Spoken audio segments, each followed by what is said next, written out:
ठीक है, स्टार्ट करते हैं। किसी को कोई डाउट नहीं है पक्का पहले के लेक्चर्स का?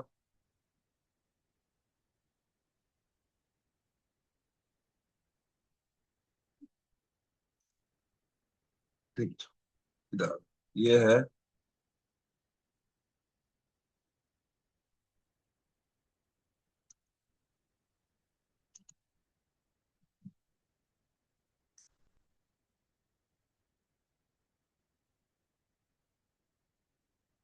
ये समझो अपने पास एक स्पेसशिप टाइप सीन है। आज अपन क्या करेंगे, एनिमेशन को और ट्वीक कैसे करते हैं, छोटे छोटे चेंजेस कैसे करते हैं, वो सीखेंगे ग्राफ एडिटर वगैरह से। तो ये नॉर्मली कैसे होता है, पेरेंटिंग अपन ने लास्ट टाइम देखी थी। तो अभी तुम लोग क्या देखोगे, यहाँ पे राइट साइड में तुम लोग हायरार्की देख सकते हो। हायरार्की कैसे जा रही है? हायरार्की मीनिंग ये जो एम्प्टी है, this is an empty object. इसके अंदर मैश डेटा वगैरह सब कुछ नहीं होता है। सिर्फ एक, जो एक ऑब्जेक्ट की प्रॉपर्टीज होती है। ऑब्जेक्ट की प्रॉपर्टीज मतलब क्या, जो transform properties, location, rotation, scale, ये चीजें रहती है। इसमें कोई मैश नहीं होता, ये कोई रेंडर में नहीं आता, ये कोई लाइट नहीं फेंकता, कुछ नहीं करता।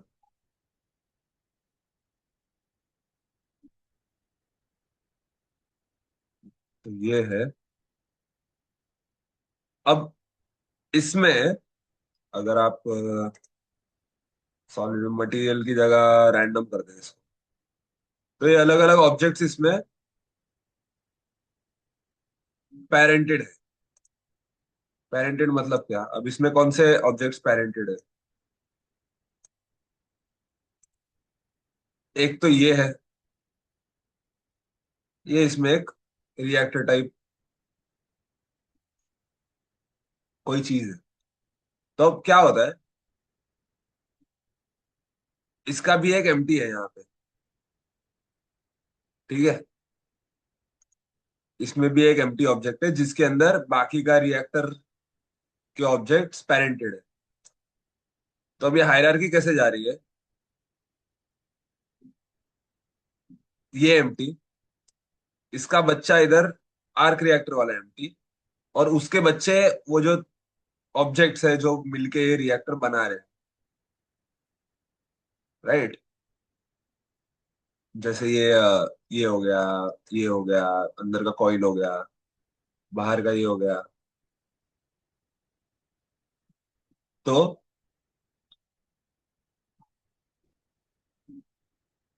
उसके बाद यहाँ पे आर्मेचर है, रिग है, या बेसिकली ये पैर,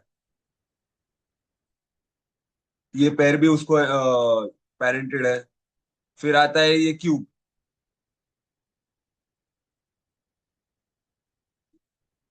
राइट।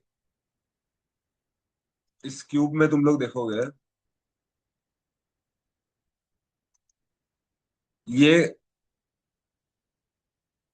इसका चाइल्ड है। जहां ये क्यूब हिलेगा वहां ये चीजें हिलती है, साइड के टर्बाइंस या जो भी बोल लो। उसके अंदर ये छोटी छोटी चीजें पेरेंटेड है। तो ऐसे कर करके एक हायरार्की बन जाती है। ठीक है, तो हायरार्की तुम लोग यहाँ देख सकते हो। अब जैसे, जैसे ये क्यूब है, क्यूब एज इन ये थ्रस्टर है, इस पे भी क्या पेरेंटेड है, ये जहां ये हिलेगा वहीं ये हिलेगा। राइट, ये खुद से भी हिल सकता है। तुम लोग समझ रहे हो, खुद से भी मैं इसको ऐसा कुछ एनिमेशन दे सकता हूँ। पर उसके ऊपर जैसे ये हिलेगा वैसे वो भी हिलेगा। इसको भी मैं खुद का एनिमेशन दे सकता हूँ, ऐसे ऐसे समझो, ये रोटेट होता रहे। पर उसके ऊपर जैसे ये हिलेगा वैसे वो हिलेगा। तो ये थोड़ा पेरेंटिंग का लॉजिक तुम लोगों को कर करके समझना पड़ेगा।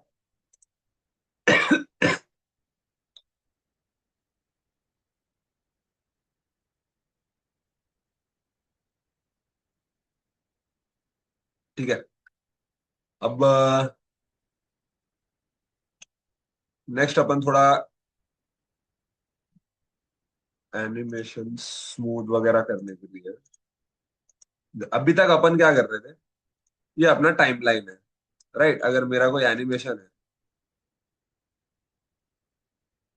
तो जैसे मेरा ये,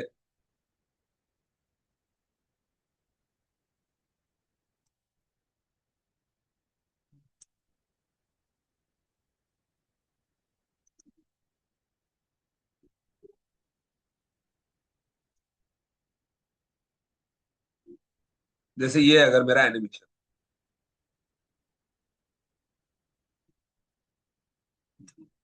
राइट?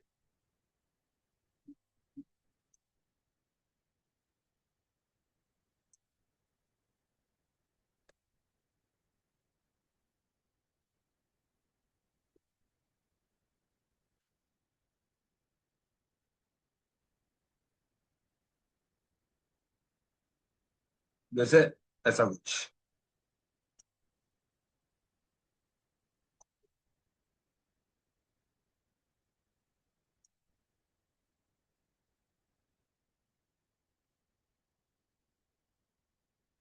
ठीक है, तो ये ग्राफ एडिटर भी होता है एनिमेशन में। ये ग्राफ एडिटर क्या होता है?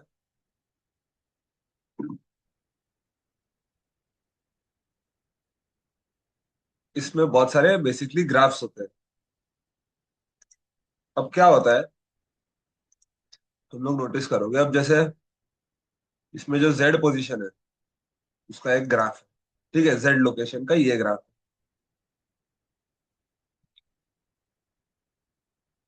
अब यहाँ पे तुम लोग को सब एक एक, एक खोल के देखना पड़ेगा। अब ये खोलने में क्या आता है, एम्प्टी नाम का ऑब्जेक्ट है। ठीक है, इसको मैं नाम दे सकता हूँ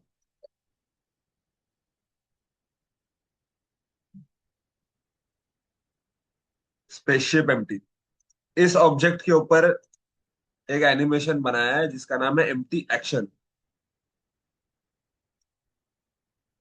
राइट? उसके अंदर ऑब्जेक्ट ट्रांसफॉर्म्स में की लगे हैं, राइट? और उसके अंदर ये इतने सारे पैरामीटर है जिसपे की लगे।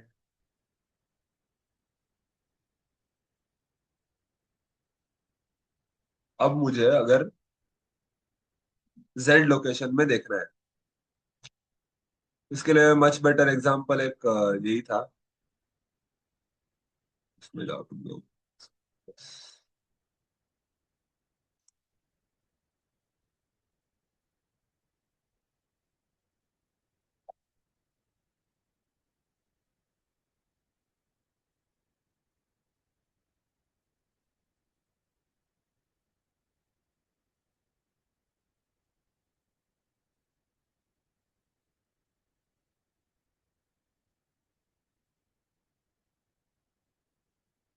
इस पे अगर लोगों को याद होगा,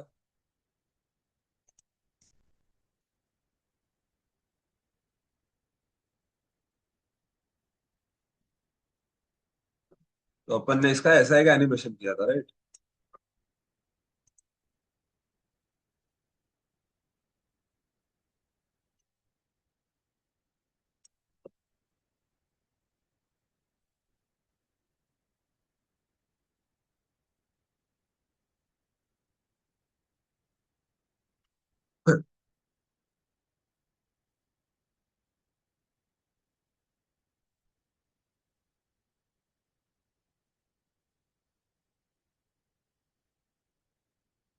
राइट, ये ऐसा कुछ एनिमेशन किया था।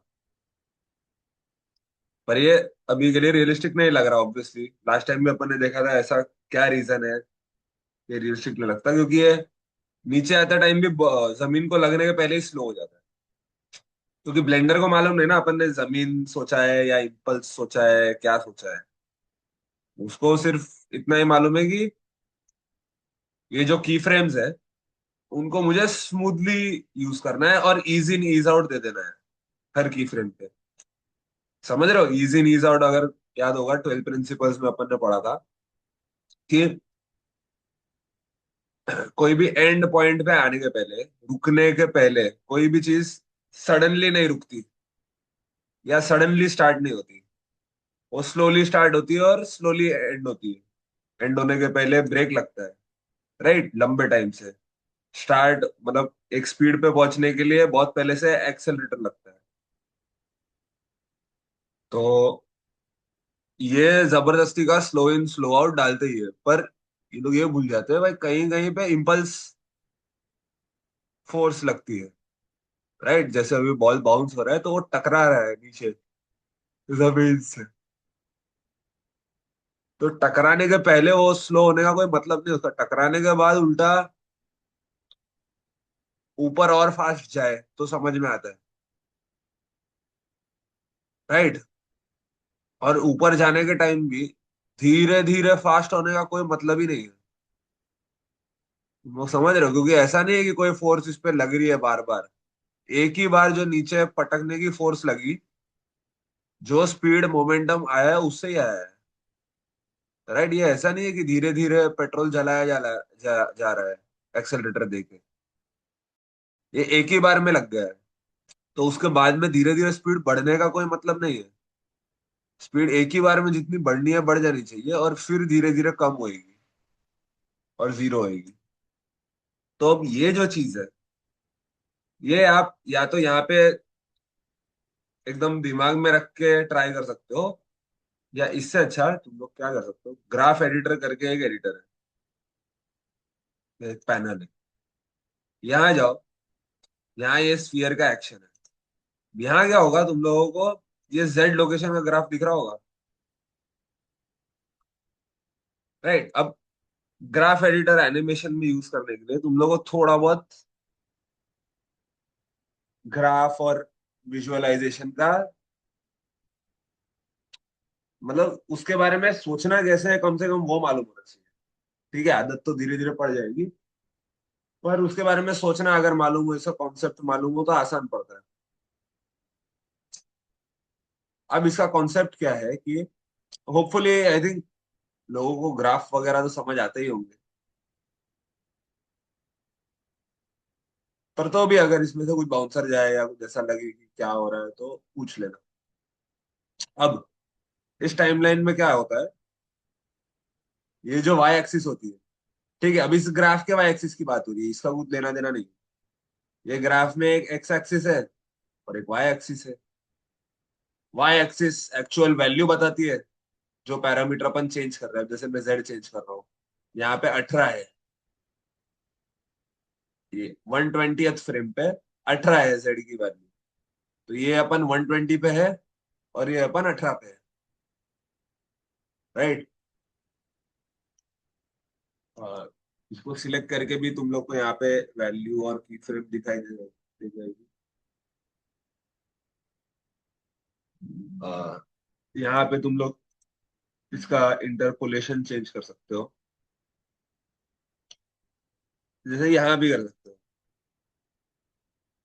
अब बेजियर इंटरपोलेशन क्या होता है, मैं इस ग्राफ को चेंज कर सकता हूँ ऐसी सब चीजें करके।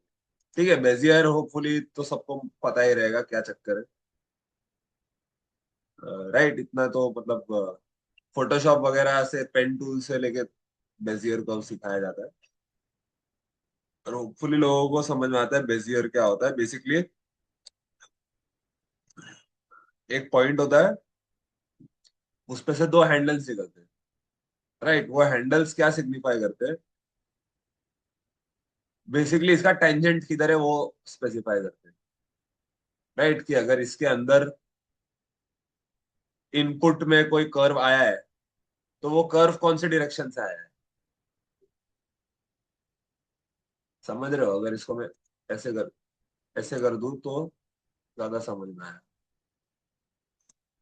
इसका इनपुट कौन से डायरेक्शन से आना चाहिए, आउटपुट कौन से डायरेक्शन में जाना चालू होना चाहिए, राइट। और फिर ये जितने लंबे हैं उस हिसाब से डिसाइड होता है कि कितना पहले से वो डायरेक्शन ले लिया उस लाइन में।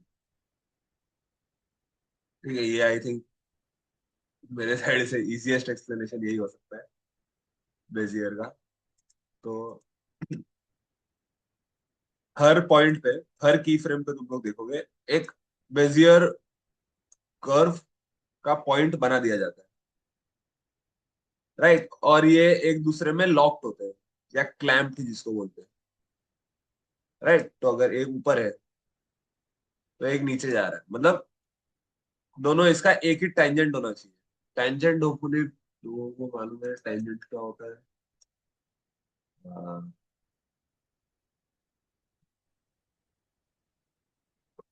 अब जैसे कोई सर्कल है, तो इस पॉइंट पे टेंजेंट क्या हुआ, ऐसा, राइट। अगर कोई पूछे इस पॉइंट पे टेंजेंट क्या हुआ, राइट, एकदम उसको टक से छूती हुई लाइन ऐसा समझ लो, या वो लाइन जो इसको एक ही पॉइंट पे टच करेगी इस स्फीयर को। समझ रहे हो? अगर तुम इसका वायर फ्रेम देखो, तो अगर कोई लाइन हल्की सी भी अंदर से जाती है तो वो दो पॉइंट्स को टच करेगी ना, एक ये पॉइंट है और एक ये पॉइंट है।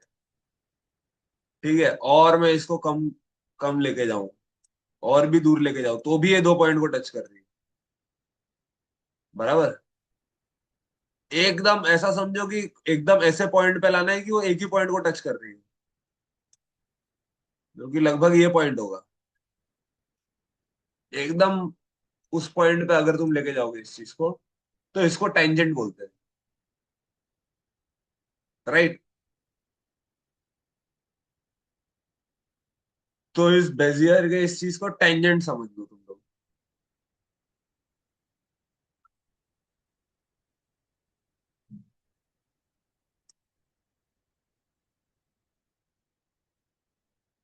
अब अगर ये एक स्ट्रेट लाइन होगी, तो ऑब्वियसली इसका टेंजेंट एक ही होगा।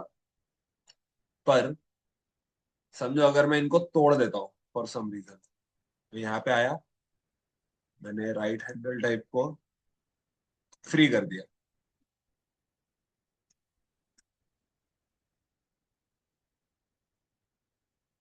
ये देख रहे हो?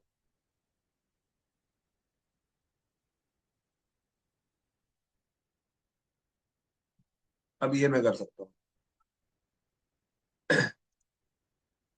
अब इसका इस पे कोई फर्क नहीं पड़ता, राइट, क्योंकि मैंने इस हैंडल टाइप को फ्री कर दिया है। ये हैंडल टाइप अभी अलाइंड है, पर कुछ है ही नहीं उसको साथ में अलाइन करने के लिए, तो कोई फर्क नहीं पड़ता, राइट। इसको भी तुम लोग चेंज कर सकते हो। अलग अलग ट्राई करो, अगर तुम ऑटोमेटिक करोगे तो वो ऑटोमेटिकली पहले के इसके जैसे सेट हो जाएगा, राइट। एक अकेला ऑटोमेटिक नहीं हो सकता, दोनों को ऑटोमेटिक होना पड़ता। तो अगर तुम यहाँ पे भी जाओ कि यहाँ पे ऑप्शंस मिलेंगे, interpolation type, sorry, handle type, समझो तुमने ऑटोमेटिक कर दिया, तो ये ऑटोमेटिकली इस एनिमेशन को जितना स्मूथ कर सकते हैं उस हिसाब से सेट हो जाएगा। पर जरूरी नहीं है कि वो अच्छा ही हो। ठीक है, ये तुम लोग देखोगे, अगर मैं इधर से प्ले करना चालू करूँ, तो ये कोई तरीका नहीं है बॉल बाउंस कराने का, ठीक है, ये नहीं चाहिए था आपको। ऑटोमेटिक है, पर ऑटोमेटिक का मतलब हमेशा सही नहीं होता है। अपने को बेसिकली क्या चाहिए? अपने को चाहिए कि हैंडल टाइप हो, वेक्टर होता है तो भी वेक्टर ही चाहिए बेसिकली, ऐसे तो। ठीक है, अगर तुम वेक्टर कर देते हो इसको, इसको भी आई थिंक कर ही सकते हैं वेक्टर,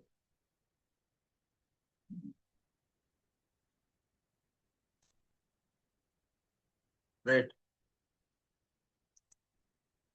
ये भी वेक्टर होना चाहिए।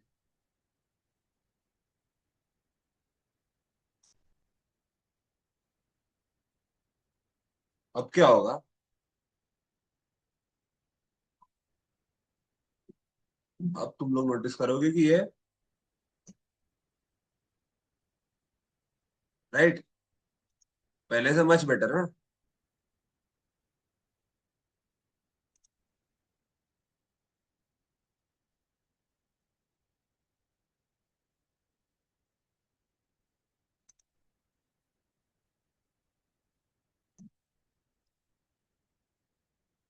तो ये ऐसा है कि this is how the graph editor works.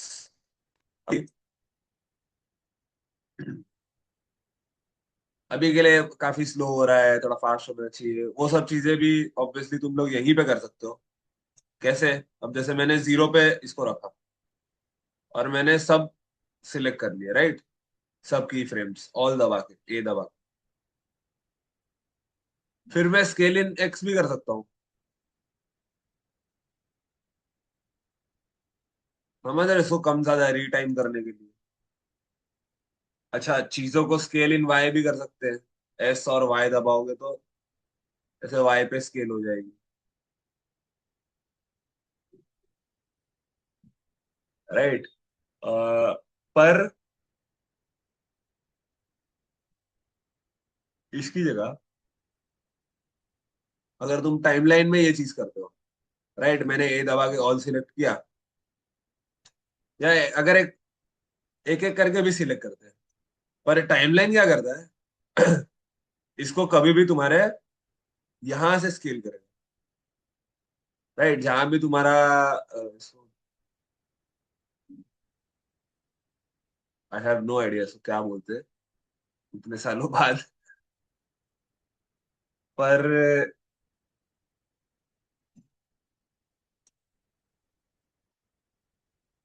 Okay, I have no clue. ठीक है, मैं थोड़ा रिसर्च कर लूंगा इसको क्या बोलते हैं। पर जहां भी तुम लोग टाइमलाइन अभी करंटली स्क्रब कर रहे हो, राइट, वहां से वो स्केल करने का ट्राई करें। जैसे अगर मैंने 40 पे रख के स्केल, तो वो 40 से स्केल करेगा। अगर मैंने 80 पे रख के स्केल किया है, तो वो 80 से करेगा, राइट। टाइमलाइन में ये चीज है, ये कॉन्सेप्ट है। ग्राफ एडिटर में ये कॉन्सेप्ट नहीं है, राइट, क्योंकि ऐसा समझ लो ग्राफ एडिटर में 2D स्पेस है। सॉरी, 2D स्पेस है,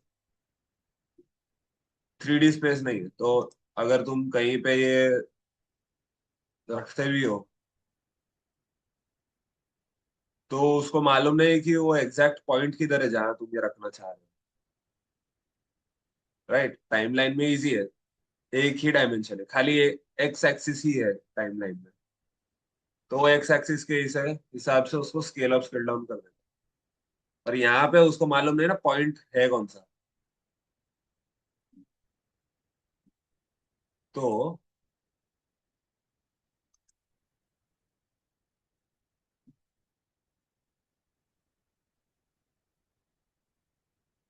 फिर ये स्केलिंग बाउंडिंग बॉक्स के हिसाब से।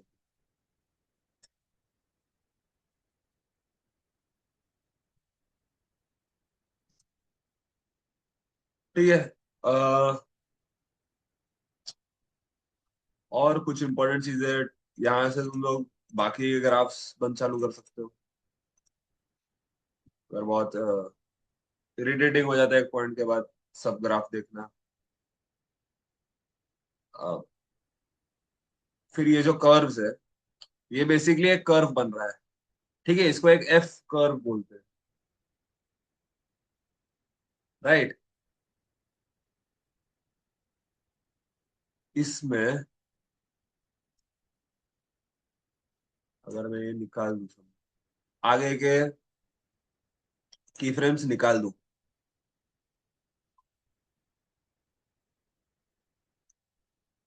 राइट, फिर मैं क्या कर सकता हूँ, इसमें कुछ मॉडिफायर्स करके टैब है। ठीक है, समझो मैंने इतना एनिमेशन किया है। मैं क्या कर सकता हूँ, एक अब इसमें बहुत सारे ऑप्शंस मेरे को मिलते हैं।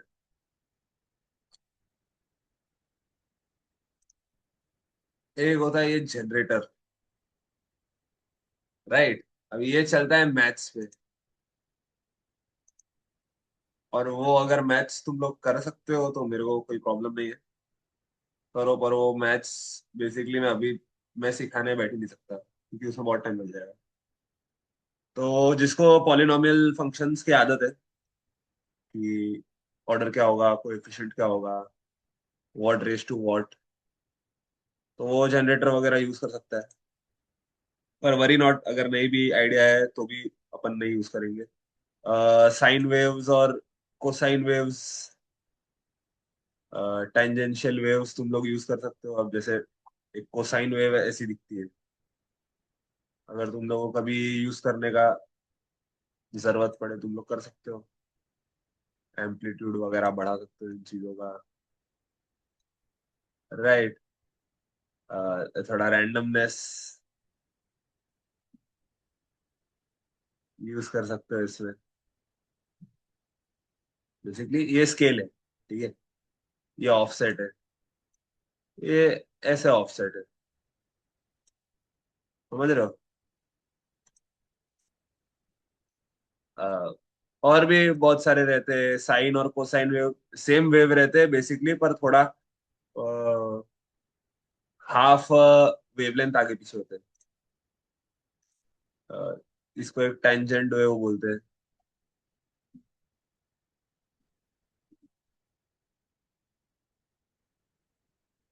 फिर स्क्वायर रूट का ग्राफ ऐसे जाता है। ठीक है, ये सब क्यों दिया हुआ है, ये सब टाइम पास में नहीं दिया हुआ है। जो रियल वर्ल्ड मूवमेंट्स होते हैं, एनिमेशन होते हैं, वो बहुत टाइम मैथमेटिकली करेक्ट होने चाहिए। तो यही सब मैथ होता है जो काम आता है उसमें, राइट। और इसमें से कुछ ग्राफ्स है, जैसे लॉग का ग्राफ है, नेचुरल लॉग का ग्राफ या नॉर्मलाइज्ड साइन का ग्राफ, ये मैथमेटिकली एक्यूरेट है उस हिसाब से कि अब समझो कोई बॉल जैसा मेरा गिर रहा है, तो वो जनरली इस पैटर्न में गिरेगा। या कोई रिपल है पानी में, तो पानी का रिपल इस इसमें मूव करता है, इस पैटर्न में मूव करता है, ठीक है। जैसे तुम लोग देखोगे, अगर पानी एक सर्टेन टाइप का पानी है, ठीक है, उसका रेजिस्टेंस टू मूवमेंट वगैरह सब प्रॉपर्टीज सेम ही है। अगर यहाँ पानी है और समझो अमेरिका में पानी है, कहीं तालाब में पड़ा है, अगर लगभग लेक का ये सेम है, तो इसमें एक ड्रॉप गिरा तो भी रिपल्स ये डिस्टेंस पे ही बनेंगे, राइट। और कितना ऊपर से गिरा है, देखो क्या होता है, कितना ऊपर से गिरा है उससे ये डिसाइड होगा, उससे उसका एम्पलीट्यूड डिसाइड होगा, वो रिपल्स का, राइट। वाटर को कितना रेजिस्टेंस है फ्लो करने में, नहीं है, वो उससे ये डिसाइड होगा, राइट। पर वो फॉर्मूला यही रहता है, अगर पहला वाला इतना रिपल आया है तो दूसरा वाला इतना ही आएगा, तीसरा वाला इतना ही आएगा, चौथा इतना ही आएगा, ठीक है। तो उसका मल्टीपल्स चेंज हो सकता है, जैसे एम्पलीट्यूड में कम ज्यादा कर सकता हूँ, ज्यादा ऊपर से गिरा था तो पहला रिपल बहुत बड़ा आया, उसकी वजह से सेकंड रिपल भी थोड़ा बड़ा आया। पर इसके और इसके बीच में वो डिफरेंस सेम ही रहता है, राइट। और फिर पानी जो नीचे जाता है रिपल की वजह से, वो भी इतना ही रहता है, उसका एक मैथमेटिकल फंक्शन है, ठीक है। एडिटिव वगैरह तुम लोग ट्राई कर सकते हो, बट जनरली ये फंक्शंस ऐसे टाइम पास के लिए नहीं दिए, या कोई साइंटिस्ट लोगों के लिए नहीं है। ये सब चीजें एक्चुअल एनिमेशन में काम आती है, इसलिए दी गई है। तो थोड़ा बहुत रिसर्च करो जिसको है इंटरेस्ट। पर आ जाते हैं अभी नॉर्मल चीजों पे, ठीक है, इंसानी चीजों पे। जैसे साइकिल्स करके एक मॉडिफायर है। तो बेसिकली मेरा जो है, अब जैसे ये मेरा ग्राफ था, राइट, पहले मैंने एक ही बाउंस बनाया था ऊपर से नीचे, अब मैं उसको साइकिल कर सकता हूँ, राइट, ये देख रहे हो। अभी ये ऐसा परमानेंटली अनगिनत समय तक बाउंस होता रहे। ठीक है। अब प्रॉब्लम क्या है, अगर तुम्हें ये बिफोर मोड और आफ्टर मोड है, ठीक है, मैं चाहता हूँ मेरा जो एक्चुअल एनिमेशन है वो यही है, जो मैंने अपने हाथ से किया है। अब मैं उसको बोल रहा हूँ कि जो मेरा एक्चुअल एनिमेशन है उसको पहले और बाद में रिपीट कर दो। ठीक है। अब अगर मैं चाहता हूँ भाई पहले का रिपीट वेस्ट है ना, कोई मतलब नहीं है पहले के रिपीट का, मेरा तो स्टार्ट ही जीरो से हो रहा है, तो मैं इसको बोल दूंगा पहले कोई साइकिल्स मत रखो। राइट। मैं चाहता हूँ इधर से ही चालू हो, इसके बाद ही रिपीट हो, इसके पहले रिपीट नहीं हो। अच्छा, इसके बाद भी रिपीट हो तो नॉर्मल रिपीट हो सकता है, रिपीट विद ऑफसेट हो सकता है, या रिपीट मिरर रोड हो सकता है।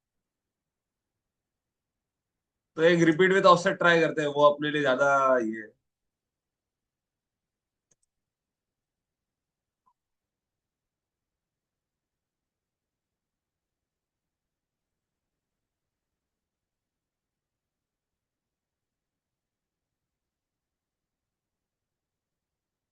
ये काउंट है बराबर।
सॉरी फॉर दिस, थोड़ा घर में ये हो गया।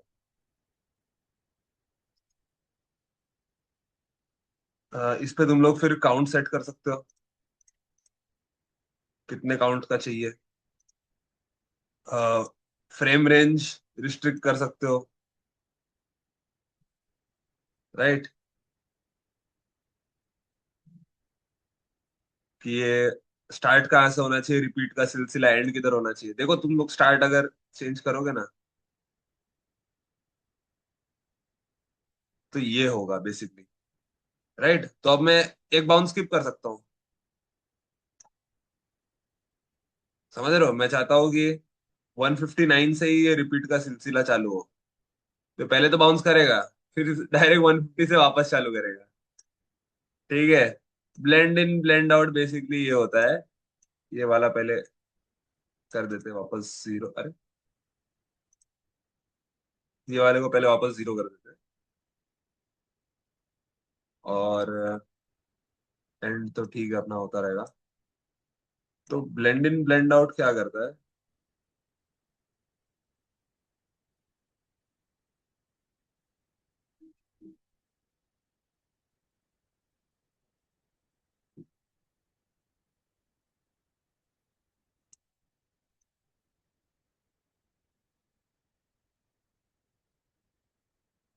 ये बेसिकली इसकी इसको स्मूथ करने की कोशिश है।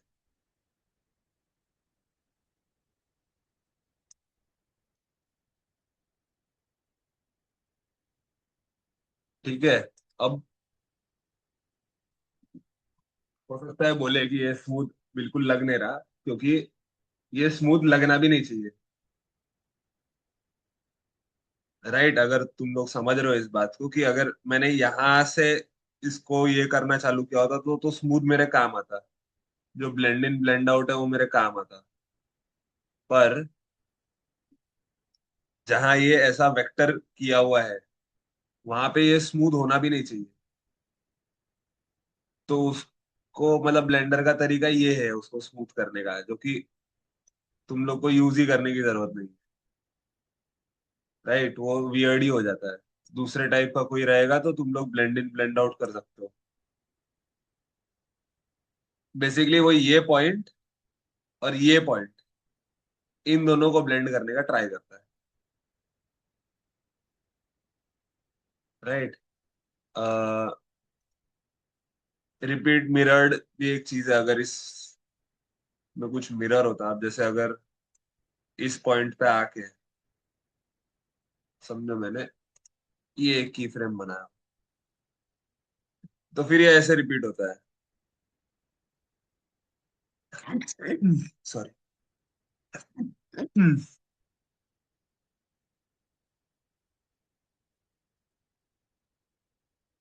देख रहे हो? रिपीट विद ऑफसेट बेसिकली ये करता है कि अगर ये तुम्हारा सेम इस पे नहीं है, तो फिर वो वहीं से चालू करेगा, जबकि रिपीटेड मोशन ऐसा कुछ होता है। राइट, रिपीटेड मोशन ऐसा कुछ ट्राई करेगा, जबकि मोशन विद ऑफसेट, सब इसमें रखा हुआ है, मोशन विद ऑफसेट ये करता है कि वो जहां एंड होता है वहीं से नेक्स्ट वो ग्राफ चालू होता है। तुम लोग देखोगे भाई, ये धीरे धीरे ऊपर जाता जाएगा बॉल। समझ रहे हो? ऑब्वियसली काउंट वगैरह बढ़ाएंगे, 400 पे नहीं एंड कर देंगे इसको, अगर मैं रिस्ट्रिक्ट नहीं करूँ फ्रेम रेंज। राइट, ये बॉल धीरे धीरे ऐसे ऊपर जाता रहेगा बाउंस होते होते। पर होपफुली लोग समझ गए हो। हाँ, इसमें और क्या दिखा सकते हैं? पहले क्या नहीं दिख रहा था, ब्लेंड इन ब्लेंड आउट नहीं दिख रहा था।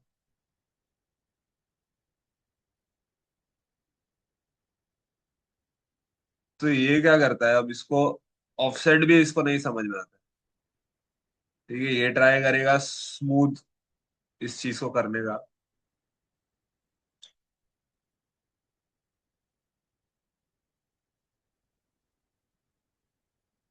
पर ये बहुत वियर्डली काम कर रहा है इसमें। अगर तुम्हारे पास कोई डिफरेंट टाइप का एनिमेशन हो, तो तुम लोग ब्लेंड इन ब्लेंड आउट से क्या कर सकते हो कि ये जो मॉडिफायर है, इसका इफेक्ट धीरे धीरे धीरे एक जगह से चालू हो। राइट, अभी ये क्या कर रहा है मेरे को बताता हूँ।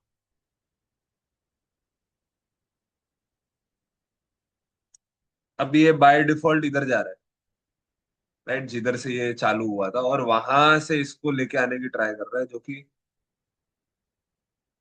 मैथमेटिकली साउंड है, बट ऐसे बेवकूफी होगी एक्चुअली ऐसे करना। तो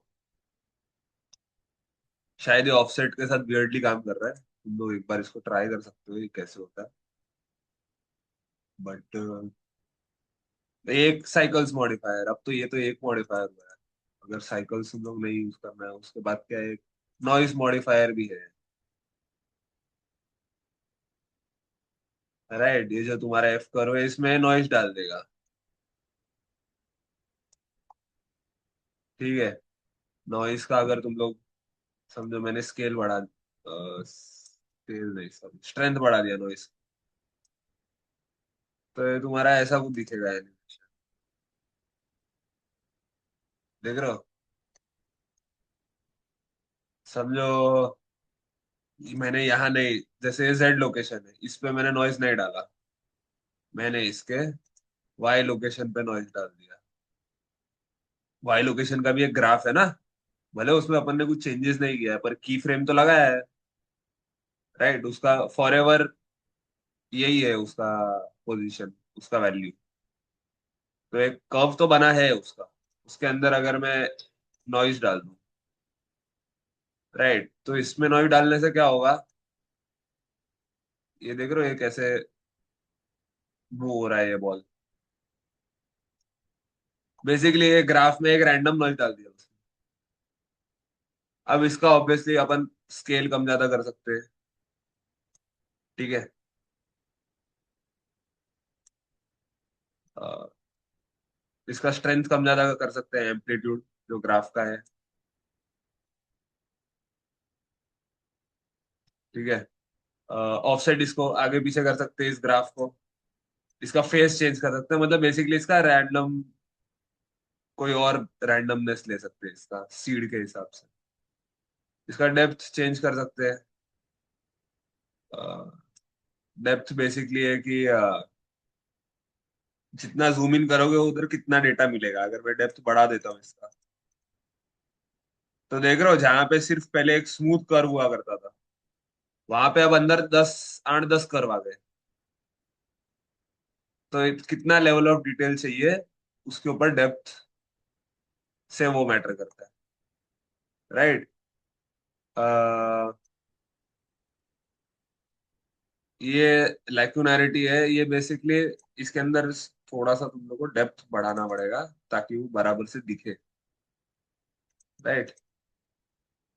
लैक्यूनैरिटी बढ़ाने से दो डेप्थ के बीच में बहुत ज्यादा डिस्टेंस नहीं चाहिए, तुम समझ रहे हो। ये कम करने से दो डेप्थ के बीच में डिस्टेंस चाहिए रहेगा, मतलब वो कितना स्मूथली अपना वैल्यू चेंज करता है, वो बेसिकली लैक्यूनैरिटी बोल सकते हो तुम लोग। और roughness also same, same effect पर डिफरेंट फॉर्मूला से, राइट। रफनेस में जितना कम करूंगा उतना स्मूथली चला जाएगा, पर ये ओवरऑल चीज को ही स्मूथ कर देगा। तुम समझ रहे हो, चीजों को आगे पीछे नहीं करेगा, ये ओवरऑल ही स्मूथ कर दिया उसने, बेसिकली मिटा दिया जो डिटेल था वो, और रफ करने से वो डिटेल वापस आया, right. Lacunarity is something different, roughness थोड़ा डिफरेंट है। उसका ग्राफ पे इफेक्ट सेम है पर डिफरेंट तरीका है उसका चीजें करने का।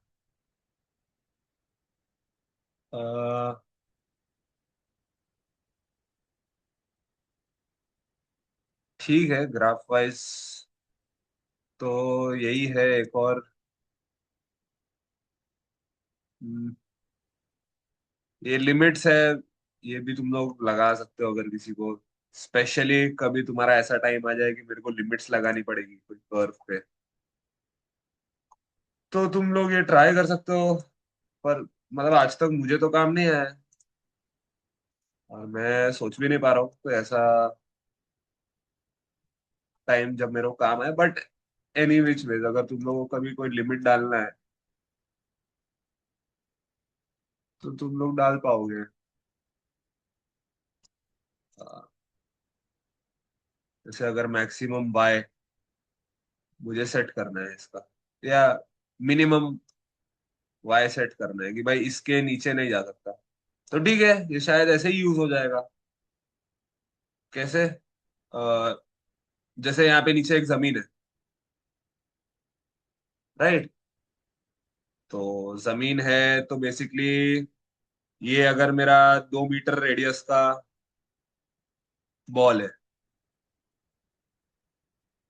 राइट, अपेरेंटली ये 4.61 मीटर इसका डायमीटर है, तो 2.3 इसका रेडियस होगा।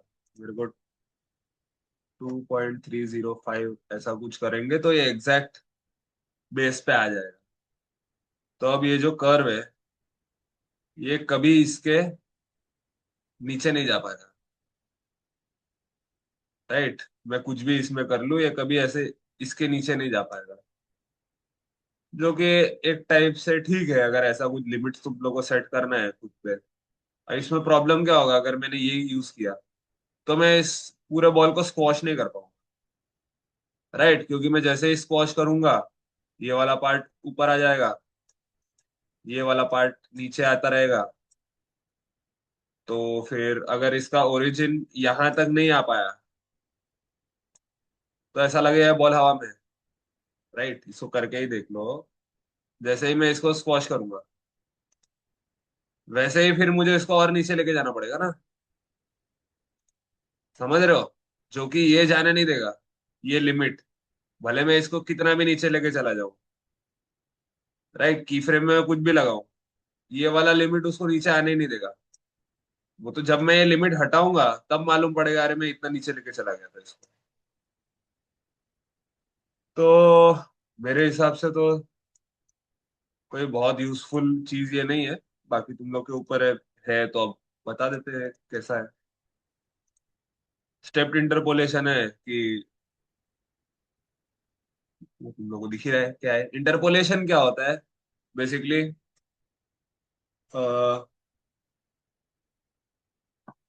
ऐसे काम करता है कि समझो अगर एक पॉइंट है और दूसरा पॉइंट है, राइट, तो वो ये दिमाग लगाता है कि ये पॉइंट से ये पॉइंट तक कैसे गई होगी चीजें, राइट। दो की फ्रेम्स के बीच में चीजें कैसे गई होगी। अब अगर ये दो ही की फ्रेम्स है तो मोस्टली वो सीधा ही लेके चला जाता है, राइट। समझो एक की फ्रेम यहाँ थी और एक की फ्रेम यहाँ थी, अब उसको डिसाइड करना है कैसे गया होगा। तो वो ऐसा कुछ सोचेगा,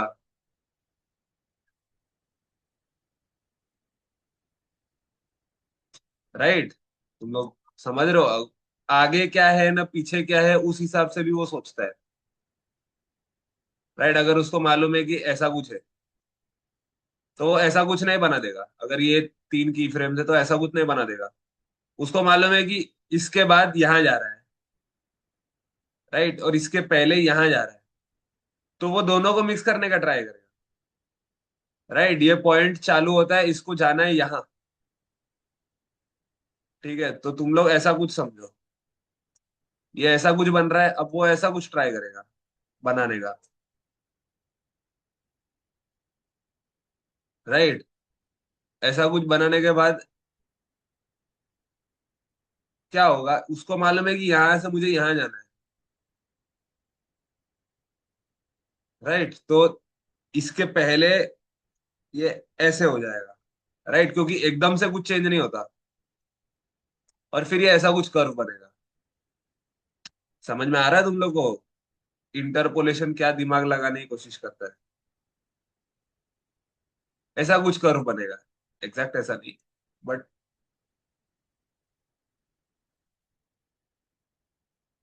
ऐसा कुछ बनता है।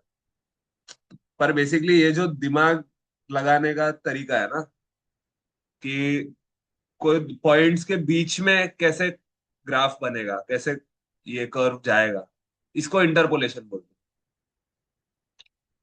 राइट। दो पॉइंट्स के बीच में कैसे कर्व जाना चाहिए उसको इंटरपोलेशन बोलते हैं, और पॉइंट्स के बाद में कर्व कैसे जाना चाहिए उसको एक्स्ट्रापोलेशन बोलते हैं, राइट। कि ये तो अपन ने सोच लिया, बराबर। बट आगे का क्या?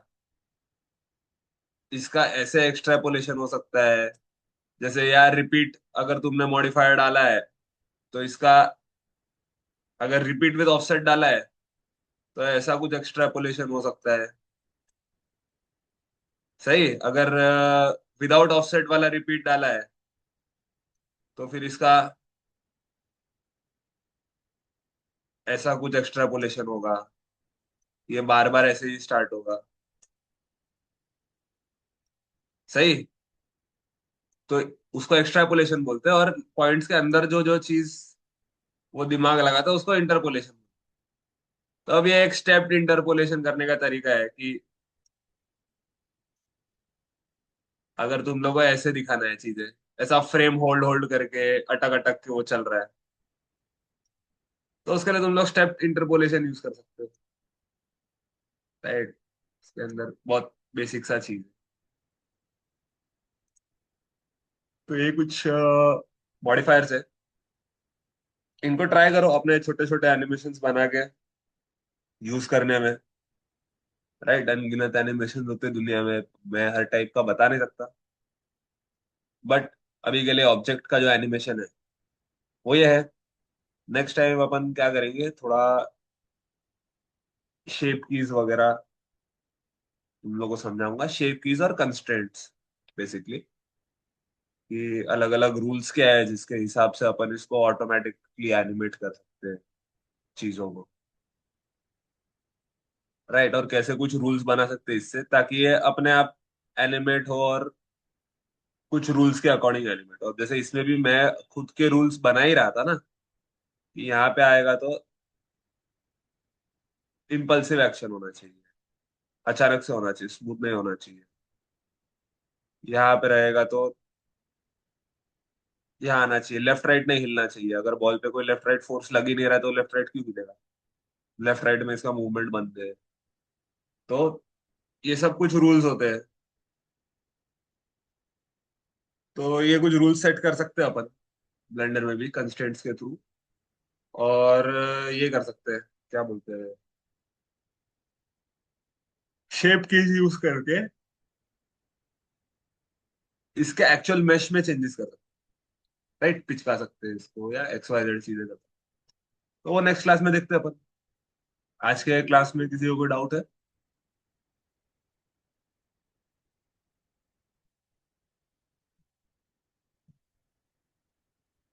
ठीक है,